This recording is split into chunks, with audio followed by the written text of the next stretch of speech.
그녀는 더 이상 나를 사랑하지 않았다. 아니, 사랑한 적이 있었는지도 모르겠다. 법인카드를 몰래 사용하던 어느 날, 그녀는 내게 웃으며 미안이라고 말했다. 하지만 그의 미안은 다른 남자의 품에서 나온 말이었다. 나는 올해 46이 되었고 서울 마포구 연남동의 오래된 연립주택에서 조용하게 살아왔다. 겉으로 보기엔 큰 문제 없이 흘러가는 삶이었고 오래된 부부들 특유의 정적과 익숙함이 우리 집 안에도 깃들어 있다고 믿었다. 그러나 지금 돌아보면 그 믿음은 내가 스스로 만들어낸 착각이었고 어느 날 갑자기 무너진 것이 아니라 천천히 금이 가고 있었던 것인지도 모르겠다. 내가 그 금을 보지 못했을 뿐이다. 그리고 이제 나는 이 이야기를 숨김없이 어떤 변명도 섞지 않고 끝까지 말해보려고 한다. 그날 아침도 다르지 않았다.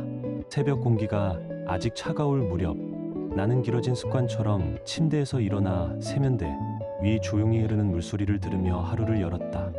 분식집을 운영한 지 10년이 넘으면서 내 몸은 자연스럽게 이른 새벽을 기억했고 내가 깨어 움직이기 시작하면 연립주택 골목도 함께 깨어나는 듯했다.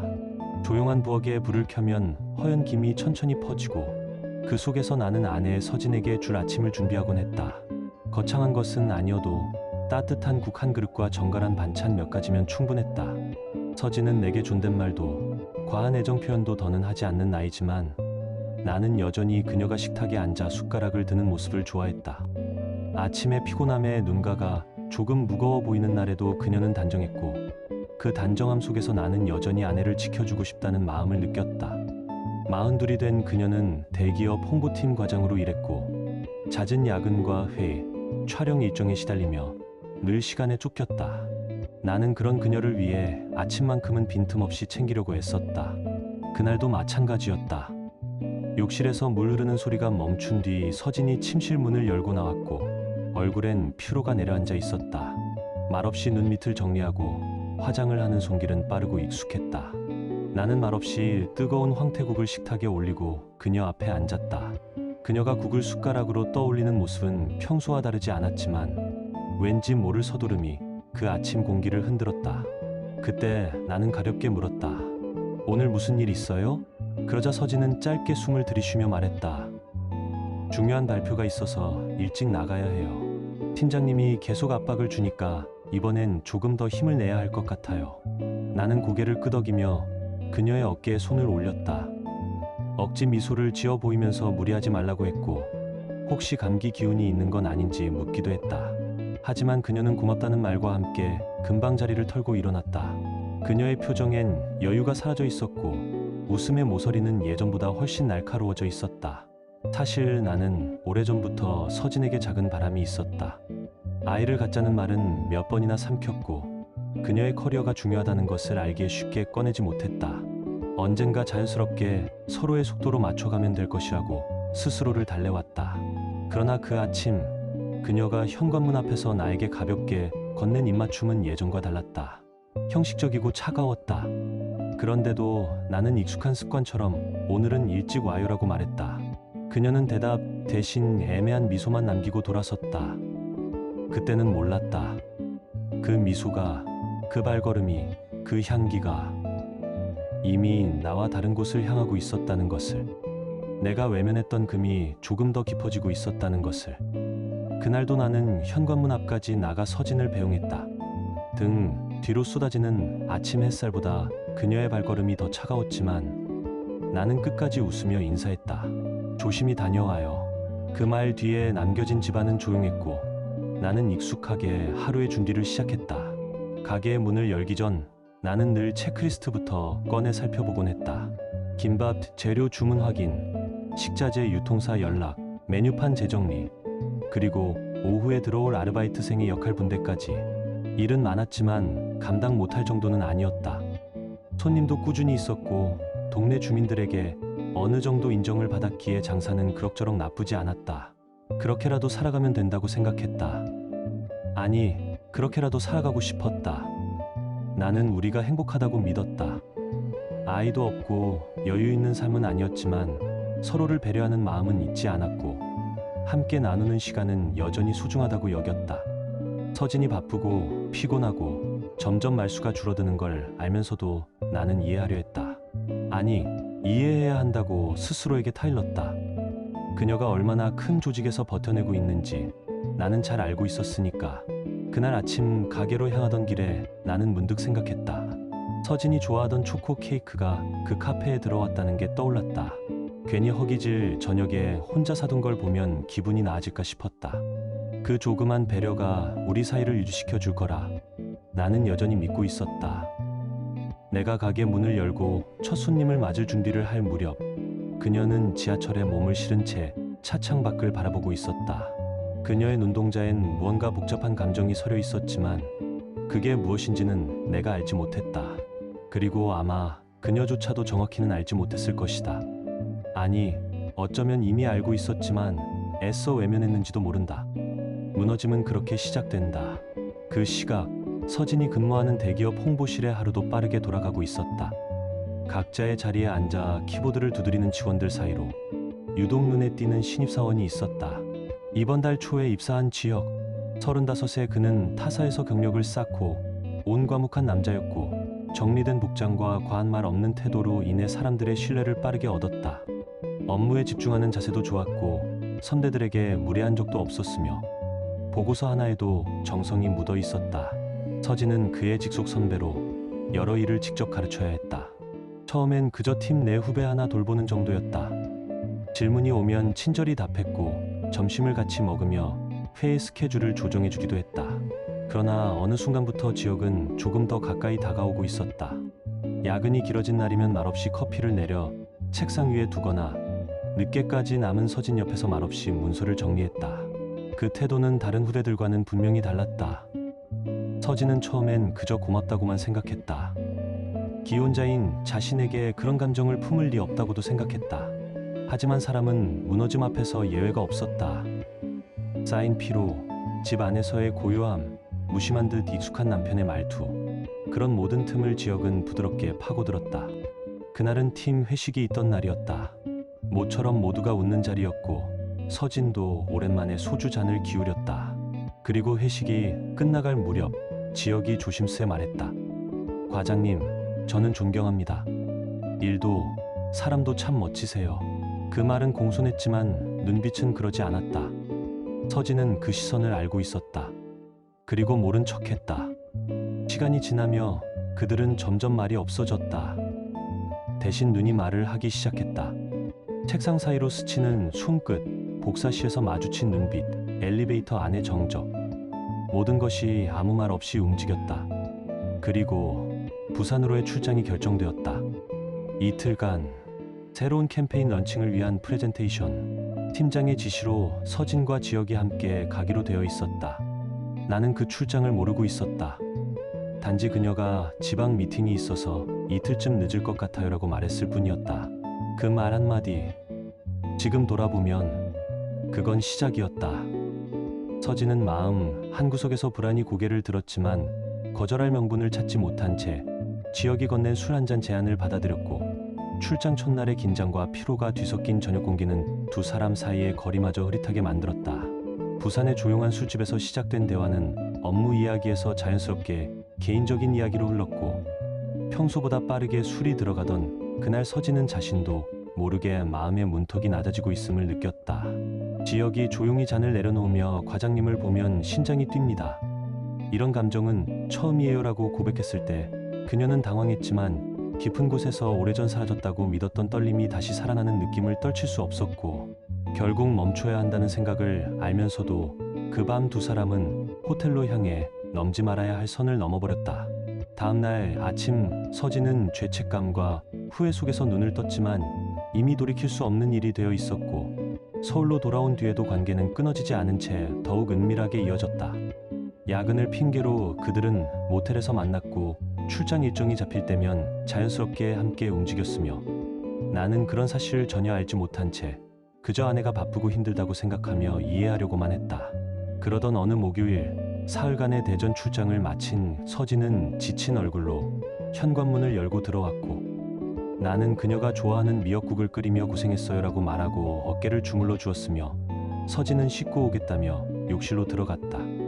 물소리가 흐르는 동안 나는 캐리어를 정리해줘야겠다는 익숙한 생각으로 천천히 지퍼를 열었고 안에는 서류들과 빨래감들이 뒤엉킨 채 들어있었으며 나는 평소처럼 블라우스와 바지를 분리하다가 손이 갑자기 멈춰버렸다.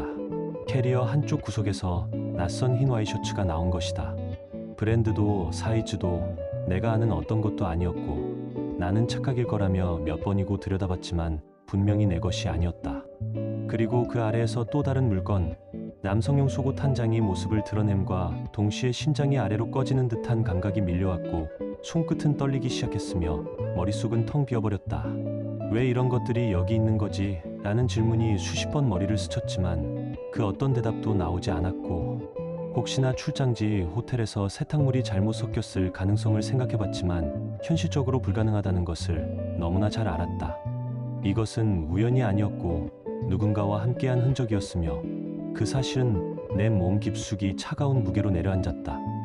나는 셔츠와 속옷을 천천히 다시 캐리어 안에 넣은 뒤 아무 일도 없었던 것처럼 조심스레 지퍼를 닫았지만 그 순간 나는 내가 더 이상 예전의 내가 아니라는 것을 직감했다.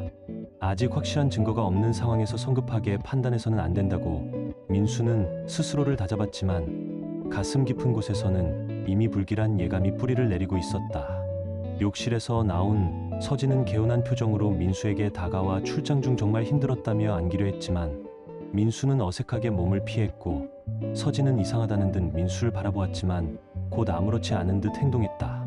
저녁 식사 시간 내내 민수는 평소와 달랐고 서진의 출장 이야기를 들으면서도 자꾸만 캐리어 속의 남자 옷들이 머릿속을 맴돌았다. 서진은 피곤하다며 먼저 잠자리에 들었고 민수는 혼자 설거지를 하며 복잡한 생각에 잠겼으며 그날 밤 민수는 좀처럼 잠들 수 없었다. 곁에서 평온하게 숨을 고르며 자고 있는 아내를 바라보며 민수의 머릿속은 온갖 상상과 의심으로 가득 찼고 정말로 서진이 자신을 배신하고 있는 건 아닐까 하는 의문이 점점 선명해졌지만 남자 옷 몇 벌만으로는 결론을 내릴 수 없었다. 민수는 좀 더 신중히 지켜보기로 했고 만약 진짜로 바람을 피우고 있다면 분명히 다른 흔적도 남아있을 것이라 생각하며 진실을 밝히기로 마음을 굳혔다. 그날 이후 민수의 일상은 달라졌다. 겉으로는 평소처럼 서진을 대했지만 속으로는 의심과 불안이 소용돌이쳤고 서진의 작은 행동 하나하나가 모두 예민하게 다가왔다. 회를 써는 손이 흔들리고 손님들의 주문도 제대로 듣지 못해 자꾸 실수를 했으며 아르바이트생이 사장님 오늘 좀 이상하세요라고 걱정할 정도로 집중이 흐트러졌고 민수는 서진의 출퇴근 시간은 물론 야근하는 날까지도 유심히 관찰하기 시작했다. 평소엔 신경 쓰지 않던 스마트폰 사용 습관조차 이제는 의심의 대상이었고 서진은 요즘 들어 집에서도 폰을 손에서 놓지 않았으며 화장실에 갈 때도 잘 때도 꼭 옆에 두는 것이 민수의 눈에는 낯설게 느껴졌다. 어느 날 서진은 또 야근이라며 늦게 들어온다고 했고 민수는 정말 회사에 있는 건지 의심이 들었지만 당장 찾아갈 용기는 나지 않았다. 며칠 더 지켜본 끝에 민수는 확신을 가지기 시작했고 서진의 거짓말은 점점 늘어나고 있었으며 집에 있어도 딴 생각을 하는 듯 보였고 민수를 향한 관심이나 스킨십도 눈에 띄게 줄어들었다. 결국 민수는 전문가의 도움을 받기로 결심했고 인터넷을 뒤져 불륜 조사를 전문으로 하는 탐정 사무소를 찾았다. 여러 곳 중에서 후기가 좋고 신뢰할 만한 곳 하나를 선택해 찾아간 민수는 지금까지의 상황을 빠짐없이 설명했다. 캐리어에서 발견한 남성용 옷들, 최근 서진의 변화된 행동, 모든 것을 들은 탐정은 조용히 고개를 끄덕였고 조사 비용은 적지 않았지만 민수에게는 진실이 더 중요했다. 탐정은 대략 12주 정도면 결과가 나올 것이라며 서진의 출퇴근 경로와 점심시간, 그리고 야근이라고 하는 날의 실제 행적을 추적하겠다고 약속했다. 조사가 시작된 이후 민수는 더욱 예민해졌고 중간 보고를 받을 때마다 가슴이 조마조마했으며 한편으로는 자신의 의심이 틀리길 바랐지만 또 다른 한편으로는 차라리 확실한 증거를 통해 모든 것을 끝내고 싶었다. 그리고 어느 날 탐정에게서 연락이 왔다. 중요한 증거를 포착했으니 사무소로 오라는 탐정의 연락을 받은 민수는 횟집을 아르바이트생에게 맡기고 곧장 사무소로 달려갔다. 사무실에서 건네받은 봉투를 여는 순간 그의 손끝이 떨렸고 안에 들어있는 사진들과 보고서들은 민수의 마지막 희망까지 무너뜨렸다. 지연은 회사 후배인 준노와 모텔로 함께 들어가는 장면이 명확하게 찍혀 있었고 나오는 장면까지도 여러 각도로 담겨 있었으며 야근이라고 둘러댔던 날들의 진짜 행적이 고스란히 기록되어 있었다. 하지만 더 충격적인 건 지연이 회사 법인카드를 사적으로 사용해 준노와의 데이트 비용을 결제했다는 점이었다. 단순한 불륜을 넘어서 회사 자금을 유용한 명백한 횡령이었다.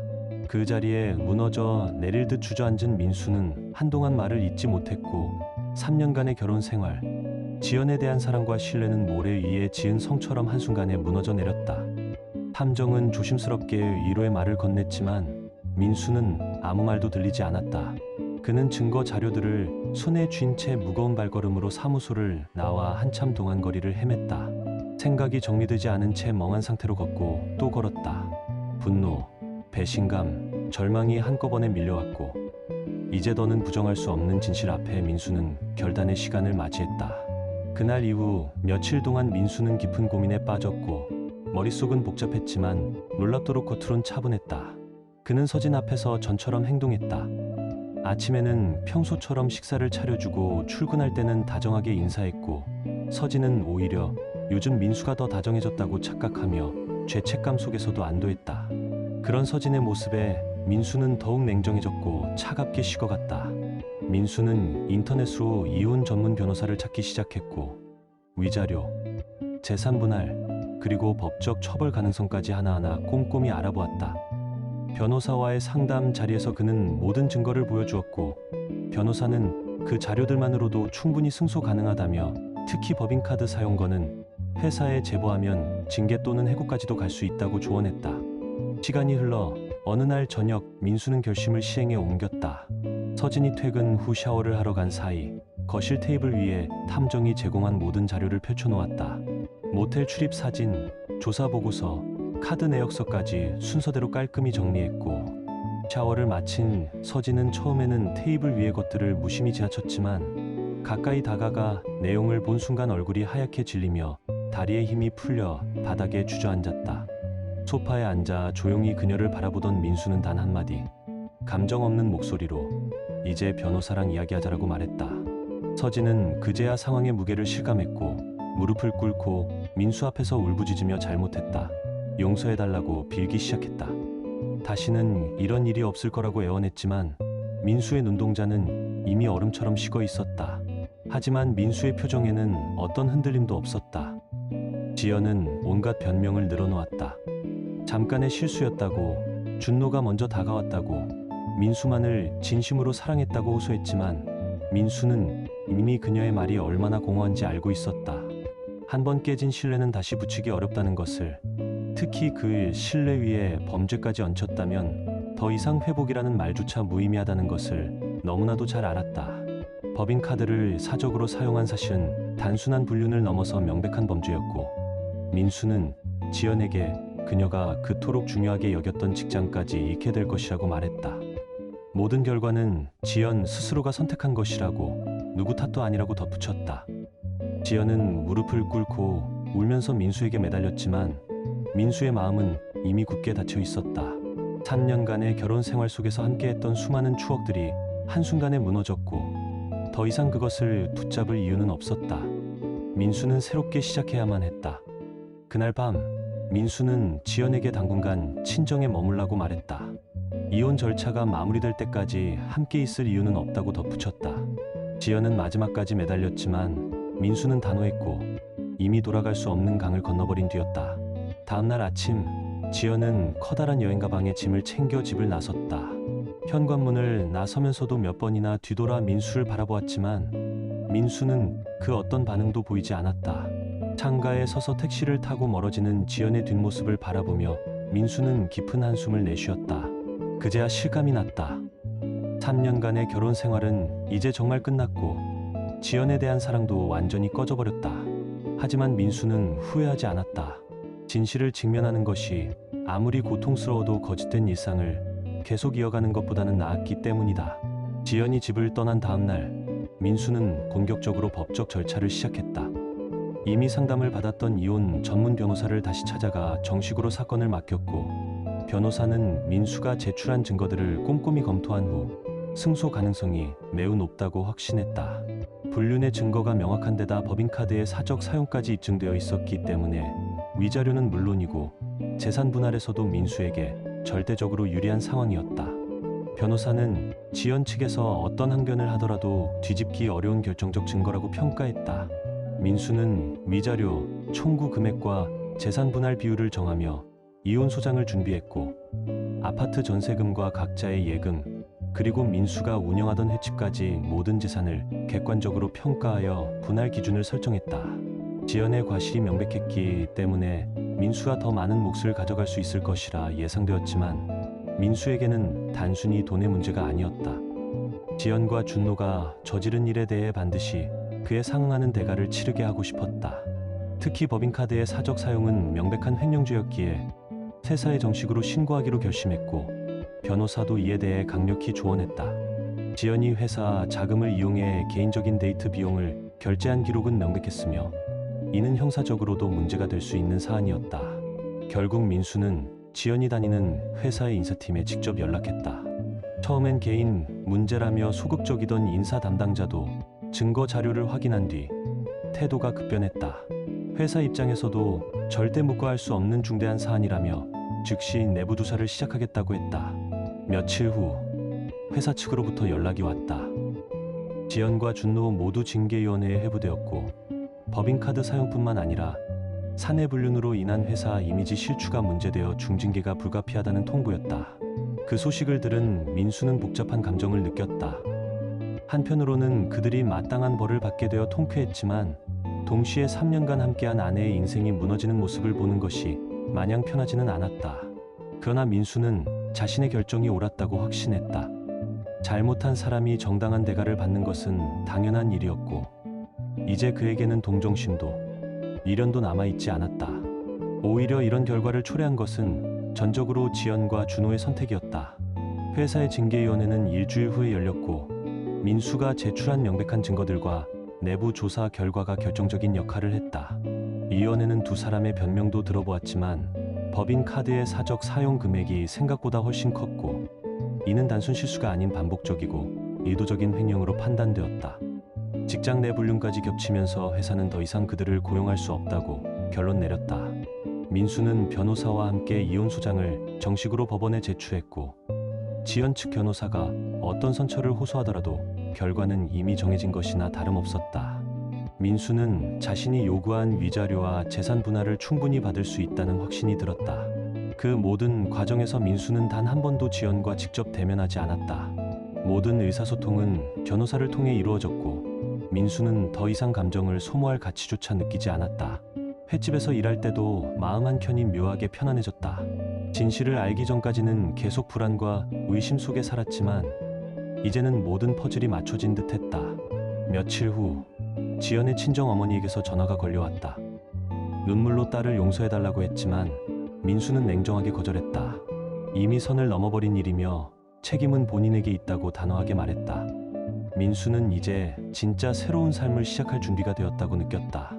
배신의 상처는 컸지만 적어도 거짓된 삶에서 벗어났다는 것만으로도 다행이라 생각했다. 징계위원회의 최종 결정도 민수가 예상한 그대로였다.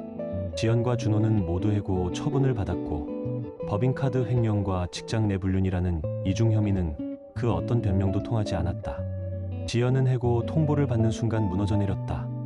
10년 넘게 다니며 차곡차곡 쌓아온 경력, 승진 가능성, 앞으로의 커리어가 한순간에 무너졌다. 더욱이 업계는 생각보다 좁아서 이 소문은 순식간에 퍼져나갔다. 불륜과 회사 자금 유용이라는 오명은 그녀가 새로운 일자리를 구하는 데 치명적인 약점이 되었다. 준호도 마찬가지였다. 새 회사에서 자리 잡으려던 찰나 몇 개월 만에 해고당했고 그것도 선배와의 불륜, 회사 자금 횡령이라는 최악의 사유였다. 그런 전력은 어디를 가도 따라붙는 꼬리표가 되어 동종업계 이직은 물론 다른 업종으로 전환하기에도 나이가 애매했다. 두 사람은 처음엔 서로를 위로하며 이 위기를 함께 극복해보려 했지만 세상이 그들에게 그렇게 호락호락하지 않았다. 회사는 퇴사 처리와 함께 두 사람에게 법인카드 사적 사용에 대한 금액 변제를 요구했고 민사소송도 불사하겠다고 경고했다. 단순히 직장을 잃은 게 아니라 경제적 책임까지 뒤따르는 상황이었다. 지연은 친정집에서 지내며 구직 활동을 시작했지만 면접조차 보기 어려웠고 간혹 면접 기회를 얻더라도 전 직장 퇴사 사유란 질문 앞에서 말문이 막혔다. 솔직히 말하자니 떨어질 것이 뻔하고 거짓말을 하자니 언젠가 들통날 것 같았다. 준호의 상황도 다르지 않았다. 몇 년간 쌓아온 커리어는 순식간에 무너졌고 소문은 업계 전체로 퍼져 더 이상 어디에도 설 자리가 없어 보였다. 그렇게 두 사람은 조금씩 서로에게도 짜증을 내기 시작했고 이루는 날카로운 말로 바뀌어갔다. 민수는 그 모든 소식을 들으며 아무 말도 하지 않았다. 승리의 기쁨을 드러내지도 않았고 동정을 베풀 생각도 없었다. 그저 조용히 묵묵히 새로운 삶을 준비하고 있을 뿐이었다. 하지만 시간이 흐르면서 현실이라는 벽은 점점 더 높아졌고 처음엔 서로를 위로하던 지연과 준호 사이에도 차가운 원망이 싹트기 시작했다. 지연은 준호가 먼저 다가와 유혹했다고 생각했고 준호는 지연이 법인카드 사용을 먼저 허락했다며 책임을 떠넘겼다. 경제적 압박은 두 사람의 감정을 갉아먹었고 지연은 친정에서 부모님의 눈치를 보며 지내야 했으며 준호는 원룸 월세조차 내기 버거운 상황에 놓였다. 사랑이라고 했던 말들은 생활고 앞에서 서서히 식어갔고 이제 서로를 바라보는 시선은 전혀 달라져 있었다. 지연의 부모님은 딸의 상황을 알게 되자 깊이 실망했고 특히 어머니는 민수에게 미안함을 느끼면서도 딸의 선택을 도무지 이해할 수 없다며 말조차 제대로 걸지 않았다. 집안의 분위기는 얼어붙었고 지연은 매일같이 후회와 자책에 시달렸다. 준호는 부모님께 상황을 명확히 설명하지 못한 채 단지 회사 사정으로 그만두었다고 둘러댔지만 시간이 지날수록 계속된 구직 실패에 부모님의 의심도 커졌고 동네 소문까지 퍼지면서 집에 머무는 것조차 힘겨워졌다. 결국 몇 달 후 두 사람 사이의 갈등은 돌이킬 수 없을 만큼 깊어졌고 각자가 서로를 이 불행의 근원이라 여기며 비난하기 시작했다. 지연은 준호가 끊임없이 들이댔기 때문이라 했고 준호는 지연이 거절하지 않았기에 여기까지 왔다고 반박했다. 사랑이라는 이름으로 서로에게 건넸던 말들은 더 이상 의미를 가지지 않았고 그 감정은 완전히 사라졌다. 생존이 먼저였고 그 안에서 상대를 배려할 여유는 없었다. 지연은 끝내 대기업 마케팅 직무를 포기하고 중소기업의 일반 사무직에 지원하기 시작했다. 예전의 절반도 안 되는 연봉이었지만 선택지가 없었다. 하지만 그마저도 쉽게 얻어지지 않았고 몇 달이 지나도록 실업 상태에서 벗어나지 못했다. 준호는 아예 서울을 떠나 고향 근처의 작은 도시로 이주하기로 결심했다. 더 이상 서울에서 재기할 가능성은 없었고 그나마 환경을 바꾸면 새로운 기회가 올 수 있을지도 모른다는 막연한 희망이 있었다. 그러나 현실은 냉정했다. 그곳에서도 상황은 크게 나아지지 않았고 두 사람이 그렸던 달콤한 사랑과 미래는 완전히 산산조각 났다. 단 한순간의 잘못된 선택이 두 사람의 인생을 송두리째 바꿔버린 것이었다. 이제 남은 것은 후회와 원망 그리고 불확실한 내일뿐이었다. 사회적 낙인과 경제적 고통 속에서 그들은 각자의 길을 가야 했고 그 어떤 감정도 현실 앞에서는 무력하게 무너졌다. 그렇게 시간이 흘러 이혼 판결이 최종 확정된 지 한 달이 지났다. 민수는 예상대로 위자료와 재산 분할에서 원하는 결과를 얻었다. 지연의 불륜과 법인 카드 사적 사용이 명확히 입증되어 법원은 민수에게 유리한 판결을 내렸고 아파트 전세금 대부분은 민수의 몫이 되었으며 적금과 보험도 공정하게 나뉘었다. 지연은 무직 상태였기에 위자료를 일시불로 지급할 수 없어 분할 지급하기로 했지만 민수에게 중요한 것은 돈이 아닌 정당한 심판이었다. 혼자 남은 아파트에서 민수는 조용히 새로운 일상을 시작했다. 지연이 남긴 물건들을 하나씩 정리하고 집 안을 말끔히 청소하며 3년간의 결혼 흔적을 지워나갔다. 이상하게도 마음은 가벼웠다. 민수는 무엇보다 아이가 없었던 것이 다행이라 여겼다. 만약 아이가 있었다면 지연과 계속 엮여야 했을 것이고 지금처럼 완전한 새 출발은 어려웠을 것이다. 민수는 그것을 축복이라 생각했다. 다시 횟집 일에 몰두하기 시작한 민수는 예전보다 활력이 넘쳤다. 불안과 의심으로 흐려졌던 집중력은 되살아났고 새로운 메뉴를 개발하고 인테리어를 바꾸며 가게에 생기를 불어넣었다. 손님들은 그의 변화를 금세 알아차렸고 예전보다 밝아진 모습에 칭찬을 아끼지 않았다. 민수 자신도 거짓된 관계에서 벗어나 홀가분해진 마음을 온몸으로 느끼고 있었다.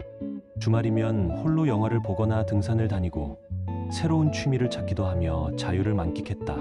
결혼 생활 동안엔 지연을 배려해야 한다는 이유로 자신만의 시간을 제대로 갖지 못했지만 이제는 전혀 달랐다. 물론 가끔 외로움이 밀려오기도 했지만 그건 잠깐이었다. 민수는 지금 그 누구보다 평온했다. 거짓된 사랑 속에서 느꼈던 불안감과 의심에 비하면 혼자만의 평온함은 오히려 선물 같았다. 민수는 이번 일을 계기로 진정한 사랑이란 무엇인지 다시 생각할 수 있는 시간을 가졌고, 언젠가 자신을 진심으로 아끼고 배신하지 않을 사람을 만날 수 있을 것이라는 믿음도 생겼다. 사람을 보는 눈이 생겼고 진짜와 가짜를 구별할 수 있는 감각도 길러졌다. 이제는 다시 사랑을 하게 되더라도 예전과 같은 실수를 반복하지 않을 자신이 있었다. 반면 지연과 준호는 여전히 벗어날 수 없는 나락 속에서 힘겨운 시간을 보내고 있었다. 지연은 간신히 작은 회사에 취직했지만 과거에 받던 연봉이 13도 되지 않는 박봉에 만족해야 했다. 그나마도 언제까지 다닐 수 있을지 확신이 없었다. 과거의 불륜 이력 때문에 회사 안에서도 숨어 지내야 했고 주변의 시선은 늘 따가웠다. 준호 역시 고향 근처 작은 도시에 자리를 잡으려 했지만 정규직 일자리는커녕 아르바이트나 일용직으로 겨우 생계를 이어가고 있었다. 서울에서 꿈꾸던 경력과 미래는 이미 물거품이 되어 있었고 남은 건 고단한 하루하루뿐이었다. 두 사람은 이제 서로에 대한 미움만이 남아 있었다. 지연은 준호가 자신의 인생을 망쳤다고 원망했고, 준호는 지연이 애초에 선을 넘지 않았다면 이런 일은 없었다고 되받아쳤다. 연락할 일도 다시 마주칠 일도 없는 사이가 되었고, 그들이 서로를 향해 맹세했던 사랑의 말들은 이제 허공에 흩어진 먼지처럼 사라져버렸다. 현실의 고통 앞에서 달콤했던 말들은 그저 허상에 불과했고, 지연은 점점 더 고립되어 갔다. 부모님은 여전히 딸의 행동을 이해하지 못했고, 친구들과의 관계도 서서히 멀어졌다. 결혼식에 참석했던 사람들 중 다수가 이혼의 사유를 알게 되면서 지연을 향한 시선은 싸늘하게 식어갔고 사회적 고립감은 날로 깊어졌다. 하지만 민수는 이 모든 것이 너무도 당연한 결과라고 여겼다. 잘못을 저지른 사람이 그 대가를 치르는 것은 결코 비극이 아니었고, 민수는 복수를 위해 특별히 무언가를 하지도 않았다. 그는 그저 진실을 마주했고 법적인 절차를 통해 정당한 권리를 지켰을 뿐이었다. 이제 민수는 새로운 꿈을 꾸기 시작했다. 지금의 횟집을 더 키워 여러 지점을 운영하고 나아가 요식업 프랜차이즈에 도전해보고 싶다는 구체적인 계획까지 세웠다. 더 이상 누군가를 위해 희생할 필요 없이 온전히 자신만을 위해 살 수 있게 된 것이다. 무엇보다 그는 자신의 선택에 후회가 없었다. 그 힘들고 고통스러웠던 시간들이 결국 자신을 진짜 삶으로 이끌었다는 것을 깨달았고, 거짓된 행복을 쥐고 사느니 차라리 외롭더라도 정직한 삶을 택하는 것이 훨씬 값진 일이라 확신했다. 이제 민수에게는 새로운 가능성이 열려 있었다. 상처로 가득했던 과거는 오히려 새로운 시작을 위한 소중한 밑거름이 되었고, 언젠가 만날 진정한 사랑을 위한 준비 과정이라 생각했다. 더 이상 두려움에 휘둘리지 않고 홀로서도 충분히 행복할 수 있다는 자신감과 함께 민수는 또 한 걸음을 내딛었다. 그렇게 그의 삶은 조용히 그러나 단단하게 다시 시작되고 있었다. 지금 당신의 마음은 어떤가요? 이야기를 읽으며 떠오른 감정이나 생각이 있다면 댓글로 나눠주세요. 당신의 진심 어린 한마디가 누군가에겐 큰 위로가 될 수 있습니다. 이 짧은 이야기 속에 작은 온기나 잊고 지낸 감정 하나라도 담겨 있었다면 그것만으로 이 이야기는 충분히 의미 있는 시간이었을 거예요. 좋아요와 구독, 그리고 공유는 이런 따뜻한 이야기가 더 많은 사람의 하루에 조용히 스며들 수 있는 힘이 됩니다. 함께 해주셔서 고맙습니다. 당신의 하루에도 조용한 평안과 따뜻한 사람이 함께하길 진심으로 바랍니다.